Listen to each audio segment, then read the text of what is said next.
Assalamualaikum warahmatullahi wabarakatuh. Ketemu lagi di channel Lydia Novitasari. Kali ini kita akan belajar tentang pola bilangan. Nah, di sini pada materi ini akan saya bagi menjadi beberapa bagian. Sehingga di sini saya beri judul pola bilangan part 1. Karena nanti yang saya bahas akan banyak di sini. Ada beberapa bagian ya. Pada part 1 ini kita akan belajar tentang pengertian pola bilangan, kemudian macam-macam pola bilangan. Oke, agar channel ini berkembang, kita masih bisa ketemu lagi pada pembahasan materi-materi yang lain. Ada baiknya kalau kalian klik like, komen, dan subscribe. Oke, sekarang kita masuk tentang pola. Nah, di sini pola ini hampir ada di setiap tempat dalam kehidupan kita, ya, pola. Namun, ada beberapa dari kita ini yang mungkin melihat pola tersebut, tapi juga ada yang tidak melihatnya. Hal ini tergantung pada kemampuan dan kepekaan seseorang dalam melihat pola, ya. Dalam kehidupan sehari-hari, kita seringkali menjumpai masalah yang berkaitan dengan pola, tetapi kita tidak menyadarinya. Sebagai contoh ya, ini ketika kita mencari alamat rumah seseorang pada suatu komplek perumahan, kita akan melihat nomor rumah itu. Sisi manakah yang ada, sisi mana yang bernomor genap, dan sisi mana yang bernomor ganjil. Kemudian, kalau kita berjalan lagi, apakah urutan nomor ini semakin bertambah besar atau semakin bertambah kecil? Nah, dengan memahami pola nomor rumah, kita akan mudah menemukan alamat rumah tanpa harus melihat satu persatu dari nomor rumah yang ada di dalam komplek. Nah, seperti ini komplek perumahan ya, di gambar ini. Nah, kalau kita mencari alamat rumah, kita bisa melihat pola dari nomor rumah itu. Mana yang sisi genap, mana yang sisi ganjil, apakah bertambah besar, apakah nomor rumahnya bertambah kecil. Nah, kalau mengetahui polanya, kita akan lebih mudah menemukan alamat yang kita cari. Tidak hanya ini, gambar yang sederhana ini ada persegi, segitiga, lingkaran. Ini juga membentuk pola tanpa kita sadari, kan? Nah, kemudian pada pengubinan, ya, pada pemasangan ubin itu juga menggunakan pola. Ya. Jadi pola ini tidak hanya di matematika, tapi di dalam kehidupan sehari-hari itu sering kita jumpai. Nah, kalau pola di dalam matematika itu apa sih? Di sini dalam matematika ada istilah pola bilangan. Pola bilangan ini adalah suatu susunan bilangan yang memiliki bentuk teratur berdasarkan aturan tertentu. Nah, dia berdasarkan suatu aturan tertentu. Aturannya apa saja? Ada aturan penambahan, ada aturan pengurangan, ada aturan perkalian, ada juga aturan perpangkatan, bahkan ada yang aturannya itu campuran. Dia selain dijumlahkan, ada juga yang dengan dipangkatkan. Ada perkalian dengan pengurangan. Ya, kita harus bisa mengetahui pola apa pada barisan bilangan itu. Nah, di sini tidak hanya digunakan dalam matematika, pola juga diterapkan dalam kehidupan sehari-hari. Tadi sudah saya bahas di awal, contoh dalam kehidupan sehari-hari, kan? Nah, di sini saya punya contoh ini ya. Contoh dari penggunaan aturan itu. Bagaimana kita melihat suatu barisan bilangan supaya kita tahu polanya. Di sini ada aturan penjumlahan. Ini ada barisan bilangan. Ini apa sih polanya? Dilihat. Nah, nanti pada barisan bilangan ini disebut suku ya. Ini suku 1, suku 2, suku 3, sampai suku N nanti ada. Nah, di sini kita lihat begini, bagaimana untuk mendapatkan suku berikutnya dari suku yang sebelumnya ini. Ini 20 ke 40. Ini bagaimana mendapatkannya? Oh, ternyata ini ditambah 20. Ini ya. Aturannya ini harus sama. Ini juga ditambah bilangan samakah? Ini juga ditambah 20. Untuk memastikan lagi supaya kita bisa mengisi yang kosong, suku yang kosong ini, di sini masih ada dua bilangan, 120 ke 140.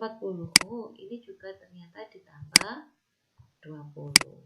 Nah, sehingga aturannya ini yaitu pada barisan ini ditambah dengan 20.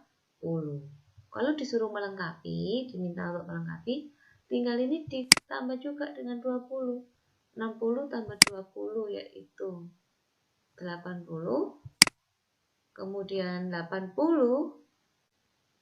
untuk ke suku berikutnya yaitu 80 ditambah 20. Jadi di sini diisi 100. Ini ya. Nah, oke, sekarang kalau aturan perkalian ini untuk mendapatkan suku berikutnya ini diapakan? 2 menjadi 6. Kalau ditambah 4 bisa, tapi kalau 6 tambah 4 kan tidak sama dengan 18. Tapi bukan. Oh, ternyata ini dikalikan 3. Nah, kali 3, 6. Ini juga aturannya sama.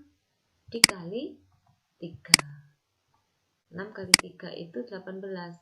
Untuk melengkapi suku berikutnya, 18 kali 3 juga.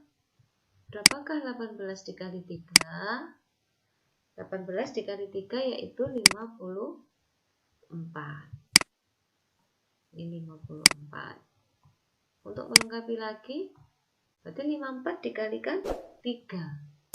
Di sini hasilnya 162. Oke, aturan selanjutnya, aturan perpangkatan. Nah, nih, kita lihat, begitu melihat suatu barisan bilangan, ini termasuk apa ya, gitu kan? 1, 4 ini ditambah. Kalau ini ditambah 3, ini tambah 5. Nggak sama. Dikali, ini kali 4, 4 ke 9, bukan. Oh, ternyata 1 ini bisa dari 1 pangkat 2. 4 ini dari 2 pangkat 2. Oh, berpola sama, berpangkat 2. 9 ini dari 3 pangkat 2. 16 ini dari 4 pangkat 2. Nah, kalau disuruh melanjutkan, maka setelah 4 pangkat 2 yaitu lanjutannya 5 pangkat 2. Nah, 5 pangkat 2 yaitu 25. Ini isinya 25. Kemudian suku berikutnya dilanjutkan setelah 5 pangkat 2 yaitu 6 pangkat 2. Nah, berarti di sini sama dengan 36. Nah, ini bagaimana yang campuran? Nah, di sini saya punya suatu barisan. Nah, dilihat 1 menjadi 3 ini misalnya ditambah 2, 3 ke 4 tambah 1, 4 ke 9 tambah 5, masih acak. Bukan aturan kalau masih acak kita lihat. Apalagi ini 9, lalu 9 lagi. Ya, cari lagi polanya. Coba kita tidak lompatnya satu-satu, tapi coba kita langsung kedua angka ini 1, 4. Jadi kemudian 4 ke 9, 9 ke 16. Oh, ternyata ini bilangan berpangkat.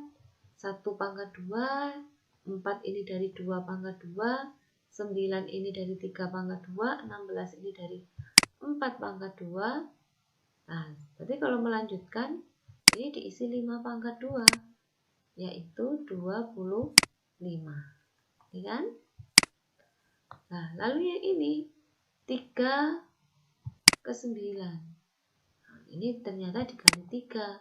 9 ke 27 dikali 3. Berarti untuk mengisi yang kosong yaitu 27 dikali 3 itu sama dengan 81. Nah, oke. Sekarang macam-macam pola bilangan. Kenalan, kita mengenal pola bilangan. Ada pola bilangan ganjil, berarti suatu barisan yang berisi hanya bilangan ganjil. Ini 1, 3, 5, 7, 9, dan seterusnya. Ada pola bilangan genap, berarti barisan bilangannya berisi semuanya bilangan genap, yaitu 2, 4, 6, 8, 10, dan seterusnya. Ada pola bilangan Fibonacci. Nah, di sini pola bilangan Fibonacci itu untuk mendapatkan suku berikutnya dengan cara menjumlahkan dua suku sebelumnya. Jadi ini 1, 2, kemudian 3. 3 ini didapat dari 1 tambah 2. Kemudian 5 ini didapat dari 2 ditambah 3. Dan yang 8 ini didapat dari 3 ditambah 5. 13 didapat dari 5 ditambah 8. Kalau untuk mengisi suku berikutnya, ya jumlahkan dua suku berikut ini. 8 ditambah 13, yaitu 21. Nah, ini macam-macam pola bilangan. Apakah hanya ini? Tidak, ternyata pola bilangan bisa disusun seperti bangun datar. Coba ini. Pola bilangan segitiga. Pola bilangan segitiga ini, kalau ada pola-pola disusun membentuk segitiga ya, tinggal kita hitung banyaknya pola ini. Berarti ini 1, ini 3, ya, ini 6. Kalau melanjutkan ya kita buat pola selanjutnya. Dimulai dari alas, karena ini alasnya 3. Nah, kan alasnya ini urut ya, 1, 2, ini alasnya 3 bola, berarti di sini alasnya 4 bola. Ini kita susun seperti segitiga. Sehingga ketemulah pola selanjutnya ini ada 10 segitiga. Nah, nanti pada saat kita menentukan persamaan dari suatu konfigurasi, kita bisa tahu rumus umum atau persamaan dari ini. Apa pola bilangan segitiga? Nanti kita belajarnya untuk persamaan dari suatu konfigurasi nanti pada pertemuan yang selanjutnya ya. Kita masih mengenal apa ini pola bilangan. Di sini ada pola bilangan persegi. Pola bilangan persegi ini sama seperti pola bilangan kuadrat. Nah, kita tahu bahwa persegi itu semua sisinya sama panjang. Berarti di sini juga 1. Ini sisinya ini 2 bola, ini lebarnya juga 2 bola. Yang kalau 3 bola di sini juga 3 bola. Berarti kalau melanjutkan, berarti panjangnya ini nanti ada 4 bola, lebarnya juga ada 4 bola. Ada pola bilangan persegi panjang. Nah, ini misalnya persegi panjang ini ya, ada 2 bola, ada 1 baris, kolomnya ada 2. Ini bisa dituliskan ke bentuk perkalian seperti ini.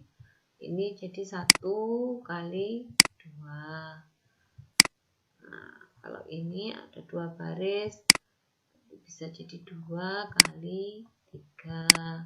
Ini juga suatu pola. Kita pun bisa menentukan persamaan umumnya. Nah, nanti ada sendiri. Oke, lanjut sekarang. Nah, pada ini pola barisan kita juga bisa menentukan jumlah kumpulan 3 bilangan, baik itu genap maupun ganjil. Ini kita belajar jumlah kumpulan 3 bilangan genap berurutan. Nah, ini contoh soalnya. Tentukan 3 bilangan genap berurutan yang jumlahnya sama dengan 60. Nah, kita tahu bilangan genap itu adalah bilangan yang habis dibagi 2. Jadi bisa dituliskan bahwa bilangan genap itu sama dengan 2 kali n atau 2n. Bilangan genap berurutan berarti kita bilangan genapnya urut. Bisa kita lambangkan 2n, kemudian 2n plus 2, dan selanjutnya 2n ditambah 4. Diketahui jumlah bilangan genap berurutannya itu 60. Kita masukkanlah ini tadi, yang kita misalkan ini. Jadi 2n ditambah 2n plus 2 ditambah 2n plus 4 sama dengan 60. Nah, kita tambah yang sejenis ya, 2n ditambah 2n ditambah 2n itu 6n. Kemudian 2 ditambah 4 itu 6, sehingga 6N ditambah 6 sama dengan 60. 6-nya saya pindah ke kanan, maka jadi pengurangan. Sehingga hasilnya 6N sama dengan 54. 54 ini dari 60 dikurangi 6. Sehingga N-nya sama dengan 9. 9 ini dari 54 dibagi 6. Ya, 54 dibagi 6. Nah, sehingga N-nya ketemu 9, maka kita masukkan ke bilangan genap yang berurutan ini. N-nya kita ganti 9. Setiap N kita ganti 9 ya. Sehingga didapatkan 2 kali 9 itu 18. 2 kali 9 plus 2 itu berarti 18 tambah 2 sama dengan 20.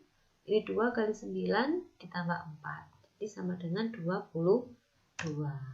Oke, ini menentukan jumlah kumpulan 3 bilangan genap. Sekarang kita belajar jumlah kumpulan 3 bilangan ganjil yang berurutan. Di sini soalnya tentukan 3 bilangan ganjil berurutan yang jumlahnya sama dengan 45. Bilangan ganjil itu persamaan umumnya 2n-1. Karena kita yang diminta itu berurutan, maka di sini 2n-1, kemudian dimisalkan 2n-3 dan 2n-5. Ini urut ya bilangan ganjilnya. Nah, jumlahnya 45. Kita masukkanlah tadi yang kita misalkan.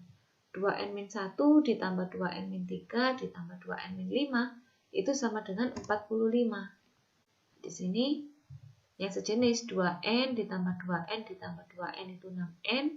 Min 1 ditambah min 3 ditambah min 5 itu min 9. Jadi 6n min 9 sama dengan 45. 6n sama dengan 54. Dari mana 54? Dari 45 ditambah 9. Negatif 9 kalau pindah ke kanan jadi plus ya, jadi tambah.